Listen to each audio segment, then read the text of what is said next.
Left right पुस्तकले 2072मा नयाँ संविधान जारी भएपछि नेपालको राजनीतिमा देखिएको सत्ता केन्द्रित खेल, अस्थिरता र मूल्यहीन प्रवृत्तिको सशक्त चित्रण गर्छ। संविधानपछि सुधारको अपेक्षा हुँदाहुँदै पनि नेताहरूबीच शक्ति हासिल गर्न गठबन्धन, विघटन र गुप्त सम्झौताहरू कसरी बढ्दै गए भन्ने विषयलाई यसले गहिराइका साथ समेटेको छ। पुस्तकले राजनीतिलाई बाघचालको खेलसँग तुलना गर्दै प्रस्तुत गरेको छ, जहाँ मित्रता र शत्रुता दुवै अस्थायी हुन्छन्। वाम र दक्षिणपन्थी मात्र होइन, एउटै दलभित्र पनि सत्ता सङ्घर्ष कति तीव्र छ भन्ने कुरा स्पष्ट ढङ्गले उल्लेख गरिएको छ।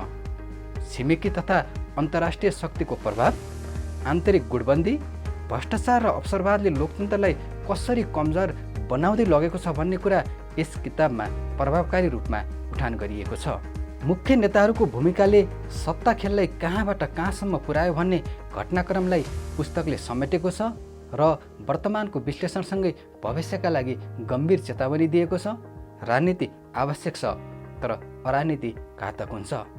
लेफ्ट राइट पुस्तक पढ्नुहोस्, पछिल्लो दशकको नेपाली राजनीतिका भित्री खेललाई गहिराइमा बुझ्नुहोस्। धन्यवाद।